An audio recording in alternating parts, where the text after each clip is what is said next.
Madam నమస్తే. ఏదైతే కనుక సిఐ శంకరయ్య ముఖ్యమంత్రి గారికి నోటీసులు పంపించి నాకు బహిరంగ క్షమాపణ చెప్పాలి, అసెంబ్లీలో చెప్పాలి, మీడియా ముఖంగా చెప్పాలి, పత్రికా ముఖంగా చెప్పాలి, లేదంటే కనుక 1,45,00,000 నష్టపరిహారం కట్టాలి నాకు అంటూ ఆయన ఇచ్చిన నోటీస్ను అసలు ఎలా చూడాలంటారు? నమస్తే భవానీ. ముఖ్యంగా సిఐ శంకరయ్య అనే వ్యక్తి ఒక పోలీస్ ఆఫీసర్. తప్పుని తప్పు అనాలి, ధర్మాన్ని కాపాడాలి. అంటే వీళ్ళు రక్షక భటులు, అంటే రక్షణ నిమిత్తం పనిచేయాలి. సునీతమ్మ గారు నిన్న మొన్న ఇచ్చిన స్టేట్మెంట్లో కూడా నేను వచ్చేటప్పటికి 174 కట్టండి అని కూడా అన్నానండి. అయినా సరే ఆయన పట్టించుకోలేదు. బకెట్లు పెట్టి రక్తాన్ని కడిగేలాగా అతనే దగ్గరుండి చేసిన పని. అందులోనూ డెడ్ బాడీకి కుట్లేపించడానికి బయటికి పర్మిషన్ ఇచ్చేసినారు అని. ఆవిడ డాక్టరు, ఆవిడకి అంత నాలెడ్జ్ లేకపోవచ్చేమో. పంచనామా చేయకుండా డెడ్ బాడీని పక్కకు కదపకూడదనే మినిమం కామన్ సెన్స్ కలిగి ఉండాలి పోలీస్ హెడ్ కానిస్టేబుల్కే కాదు, హోమ్ గార్డ్కైనా సరే. అంటే సాధారణంగా ఎవరికి తెలియదండి. ఇప్పుడు ఒక బాడీ చనిపోగానే దాని మీద పడి ఏడ్చేస్తూ ఉంటారు బాధతో. కానీ అలా దగ్గరికి పోకూడదు, అది హత్య కదా. దాని కారణాలు తెలుసుకోవాలంటే వెంట్రుకలు, గోరు, వేలు ముద్రలు, డాగ్ స్క్వాడ్, స్మెల్ కూడా గుర్తుపట్టేస్తాయండి. సో ఆ పరిసర ప్రాంతాలకి ఎవరికి వెళ్ళకుండా డోర్ లాక్ చేయాలి. ఆ రూమ్కి కాదు, ఆ ఇంటికి కాదు, పెద్ద గేటుకి తాళం వేసేయాలి. అంతే. ముద్దాయి ఎక్కడెక్కడ అడుగు పెట్టాడు, ముద్దాయి ఎక్కడెక్కడ తను తెచ్చుకున్న గొడ్డల్ని పెట్టినాడు, అసలు ఇవన్నీ కూడా pin to pin evidentiary record. CI ఒకేసారి సిఐ అయిపోడు తెలుసా మీకు? ఎస్ఐ ఒకేసారి ఎస్ఐ అయిపోతాడు ఎగ్జామ్స్ రాసి, డిఎస్పీ ఒకేసారి డిఎస్పీ అయిపోతాడు. కానీ సిఐ మాత్రం ఎన్నో సంవత్సరాలు ఎస్ఐగా పనిచేస్తే 10 ఏళ్ళో 20 ఏళ్ళో లెక్క ఉంటుంది. పని చేస్తే సిఐ అవుతాడు. అంటే ఆయనకి ఎక్కువ నాలెడ్జీ ఉంటుందని మనం గ్రహించాలి. డైరెక్ట్ రిక్రూట్మెంట్ డిఎస్పీ వాళ్ళు ఉంటారు, పాపం వాళ్ళకి అప్పుడే రిక్రూట్మెంట్ అవుతారు కదా, వాళ్ళకి అంతగా నాలెడ్జ్ ఉండకపోవచ్చేమో. కానీ ఇతనికి హెవీ నాలెడ్జ్. అదే రకంగా ఇతను లాంటి వారిని ఎందుకు దగ్గర తీస్తారు జగన్ గారు అంటే, దావూద్ ఇబ్రహీం గారికి రిలేటెడ్ గర్ల్ పాపం, ఆవిడెవరు, మోనికా బేడి. ఆవిడికి రెసిడెన్స్ సర్టిఫికేట్ ఇచ్చినటువంటి కృష్ణమోహన్ అన్న ఆయన దగ్గర పెట్టుకున్నారు. అంటే నేరగాళ్ళని వెతికి దగ్గర పెట్టుకుంటాడు. నేరం చేసిన వాళ్ళే ఆయనకి కావాలి. వాళ్ళే ఎక్కువ నేరాలు చేయడానికి భయం లేకుండా, జంకు లేకుండా అనుభవంతో పనిచేస్తారు. ఇప్పుడు ఎంత పొగరు కాకపోతే ఆ సిఐ శంకరయ్య అనే వ్యక్తి, ఓకే చంద్రబాబు గారి గవర్నమెంట్లో కదా ఆయన సస్పెండ్ చేసింది, అప్పుడెందుకు ఇలా పరువు నష్టం, అప్పుడెందుకు నోటీస్ సర్వ్ చేయాల, నన్ను అనవసరంగా మీరు సస్పెండ్ చేసినారు అని పంపించినారు కదా, చేయలేదే. గత గవర్నమెంట్ నెక్స్ట్ ఆ గవర్నమెంట్ రాగానే, జగన్ గారి గవర్నమెంట్ రాగానే ఆయన పనిలో ఆయన ఉన్నారు, చక్కగా మంచి మళ్ళీ రిక్రూట్మెంట్ అయిపోయినారు, అతని విధులు అతను నిర్వహించేస్తున్నాడు. మీరు ఒకటే గుర్తుపెట్టుకోండి, మీకు ఒక న్యాయ సలహా అనుకోండి. నేరం చేసిన వాడే కాదు, నేరానికి ప్రోత్సహించిన వాడు, నేరానికి సంబంధించిన ఆధారాలు చెరిపేసిన వారు, నేరాన్ని చూసి కూడా మాట్లాడిన వారు, వీళ్ళందరూ నేరగాళ్లతో సమానం. వీళ్ళందరినీ కూడా అరెస్ట్ చేయాలి. పర్ సపోజ్ అండి, మీకు తెలియదు కాబట్టి చెప్తున్నా, ఒక ఇంట్లో దొంగతనం జరిగింది, వాళ్ళు ఏదో తిరుపతి వెళ్తే వచ్చి చూడగానే ఇంట్లో వస్తువులన్నీ దొంగతనం జరిగిపోయి చల్లా చెదరైపోయింది. ఆ పెద్దవాడు గబగబా వెళ్ళి బీరువా తలుపు తెరిచేసి, అయ్యో నా వెండి పోయింది, నా బంగారం పోయింది, అయ్యో చీరలు కూడా పోయినాయి, ఇంకెక్కడెక్కడ ఏమైనా పోయిందా అని అన్నీ వెతికేసి కెలికేసింది.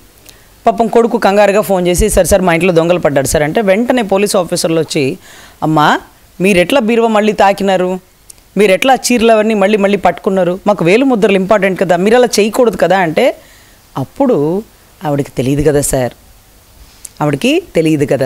ఆవిడకి తెలియదు. కానీ సిఐ శంకరయ్య గారికి తెలుసు. ఎందుకంటే ఒక పోలీస్ అధికారి, పిఏ కృష్ణారెడ్డి గారికి తెలుసు, ఒక గవర్నమెంట్ అధికారి. అంటే చదువు లేని గృహిణికి, చదువుకుని గవర్నమెంట్ సొమ్ము తింటున్నటువంటి ఉద్యోగస్తులకి ఎంత తేడా ఉండాలండి. ఆ పరిసర ప్రాంతాలని సీజ్ చేసేయాలి. సీజర్ ఐటమ్స్ అంటే ఆ సీజ్ చేసినప్పుడు దొరికిన ఐటమ్స్, వెంట్రుక కూడా ఒక నేరగాన్ని పట్టిస్తుంది. మహారాష్ట్ర మర్డర్ కేసులో ఒక వెంట్రుక పట్టించింది, ఒక వెంట్రుక. అక్కడ చాలా దారుణం ఏంటంటే, ఇతనికి నేరానికి సంబంధం ఉందని క్లియర్గా తెలుస్తుంది. నేరగాళ్ళని దాచిపెట్టింది ఇతనే నాకు తెలుస్తుంది. మరి ఇతన్ని కుమ్మి లోపలేస్తే నిజాలు ఎందుకు బయటికి రావు? పిఏ కృష్ణారెడ్డి గారు తెల్లవారుజామున 5కో 6:30కో వచ్చి, అది కూడా ఆంధ్రజ్యోతి పేపర్ వాకిట్లో చదువుతున్నారు, సాక్షి చదవకుండా. రోజుగా లోపలికి వెళ్ళేవాడు, ఆ రోజు మాత్రమే లోపలికి వెళ్ళా. అజయ్ కల్లం గారు ఇచ్చిన స్టేట్మెంట్ అంతఃపురంలో ఆ నలుగురు కథనం ప్రకారం ఎప్పుడో తెలిసిపోయిందని. ఎవిడెంటరీగా ఉన్న గంగయ్యో రంగయ్యో పేరు కూడా మర్చిపోయినాం కదా. చాలా సంవత్సరాలు అయిపోతాయి, చాలా సంవత్సరాలు అయితే మర్చిపోతాంలేండి. డైలీ సీరియల్ చెప్పినట్టు చెప్పిన గంగయ్య గారు చనిపోయారు. గంగయ్య గారికి అన్నీ తెలుసు. నువ్వు ఎక్కువ తక్కువ మాట్లాడమాక, ఎక్కడికి రామాక, వాళ్ళతో మాట్లాడమాక, వీళ్ళతో మాట్లాడమాక అని గంగయ్య గారిని ప్రలోభ పెట్టారు. నేను చెప్తున్నాను, ఒక అవినాష్ గారిని పట్టుకోవడం, వాళ్ళ నాన్నగారిని పట్టుకోవడం ఇవన్నీ కాదు. పిఏ కృష్ణారెడ్డి గారికి తెలుసు, సిఐ శంకరయ్య గారికి తెలుసు. వీళ్ళిద్దరిని పట్టుకుంటే సిబిఐతో కూడా పనిలేదు సార్. సిబిఐతో కానీ స్టేట్ పోలీసులు హూ కిల్డ్ బాబాయ్ అనే ప్రశ్నకి ఆన్సర్ చెప్పేయచ్చు. అంటే ఇక్కడ ఇంకో విషయం కూడా మేడం, అసలు సిఐ శంకరయ్య గారు ఆ రోజు సిబిఐకి వాంగ్మూలం ఇచ్చిన తర్వాత మళ్ళీ కోర్టుకు హాజరు కాలేదు. అసలు ఈ విధానం ఎలా చూడాలి? అసలు హాజరు కాకుండా ఉన్న తర్వాత 4 రోజుల్లోనే ఆయనకు మళ్ళీ పోస్టింగ్ రావటం ఎలా చూడాలంటారు ఇదంతా? మరి ఇప్పుడు నోటీస్ సర్వ్ చేసిన ఆయన దీనికి కూడా సమాధానం చెప్పగలరా? ఈ నోటీస్ ఒక పోలీసు వాడు సర్వ్ చేయలేడు కదా. ఈ నోటీస్ ప్రిపేర్ చేసిన వాళ్ళు ఎవరు?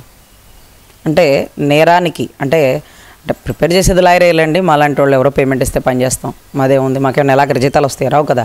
కానీ చేపించినాడు ఎవరు? ఇప్పుడు మీరు దస్తగిరి చంపేసినాడు, పొడి చేసినాడు అని దస్తగిరే చెప్పినాడు.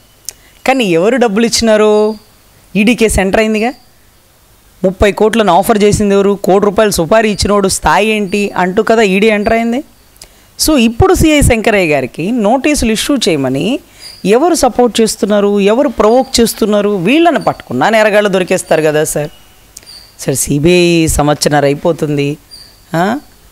నేను ఓపెన్గా చెప్తున్నాను, ఒక మహిళకి న్యాయం చేయలేకపోతే ఎట్లా సార్? తప్పు కదా. ఒక ఆడబిడ్డ, మీరు ఎప్పుడైనా గమనించండి, మగవాళ్ళు అంటే ఇంట్లో పుట్టిన మగవాళ్ళు ఆస్తులకి వారసులు అవుతారు, మీ ఇంటి పేరుని కాపాడతారేమో. కానీ మీ చావు కారణమైన వాళ్ళని వెతికి తీసి పట్టుకోవడం కోసం ఒక ఆడబిడ్డ కష్టపడుతుందంటే కంటే కూతురునే కనాలి అని సునీతమ్మని చూసి నేర్చుకోవాలనిపించింది. సో ఇక్కడ నేను ఒకటే చెప్తున్నాను ఏంటంటే, సిఐ శంకరయ్య గారికి అంత ధైర్యాన్ని ఇచ్చిన వారు ఎవరు?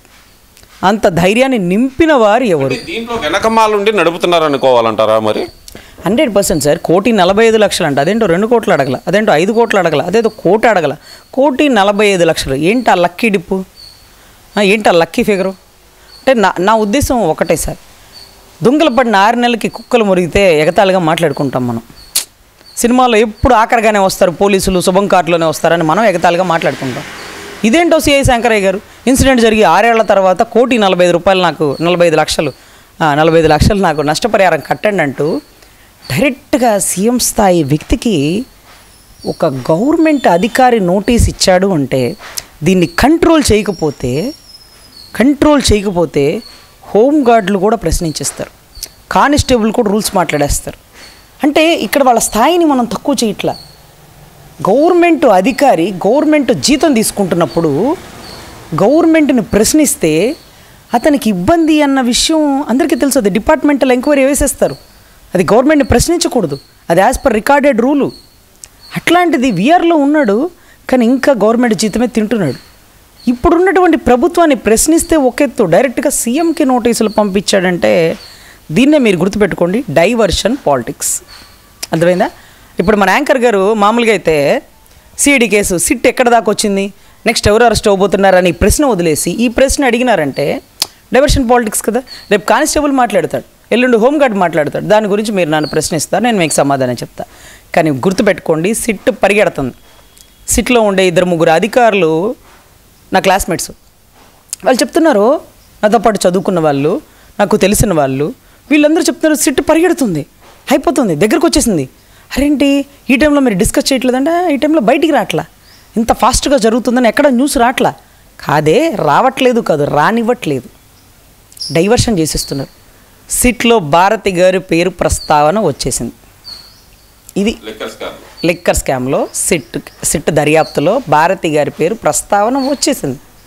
భారతి గారి కదిలి రావడం అంటే అఫ్కోర్స్ కేసు కీలక ఘట్టానికి వచ్చేసినట్టే. సో ఈ ఇంటిమేషన్ని మనం ప్రజలకి అందివ్వనివ్వకుండా సిఐ శంకరయ్య నోటీసులు ఇచ్చేస్తాడు, రేపు హోంగార్డు ప్రశ్నించేస్తాడు, ఎల్లుండి కానిస్టేబుల్ ప్రశ్నించేస్తారు.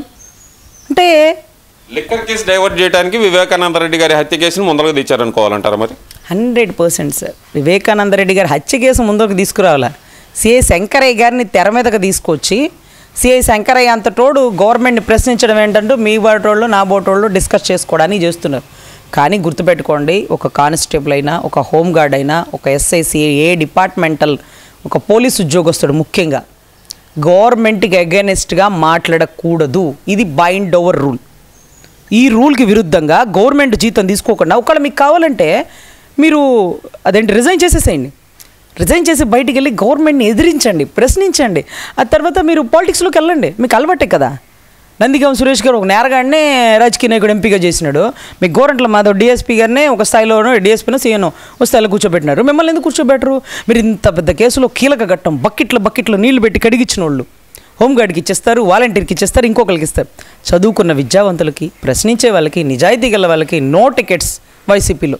సో ఇటువంటి పరిస్థితుల్లో డైవర్షన్ పాలిటిక్స్లో ఇది ఒక కీలక ఘట్టం అండి. దయచేసి డోంట్ బి డైవర్టెడ్. ఎవరైతే వీఆర్లో ఉన్న వ్యక్తి మీద డిపార్ట్మెంట్లో ఎంక్వైరీ వేయాలి, ఇతనికి నోటీస్ సర్వ్ చేయమన్న వాళ్ళు ఎవరు, ఇతని మీద సిఐడి ఎంటర్ అవ్వాలి.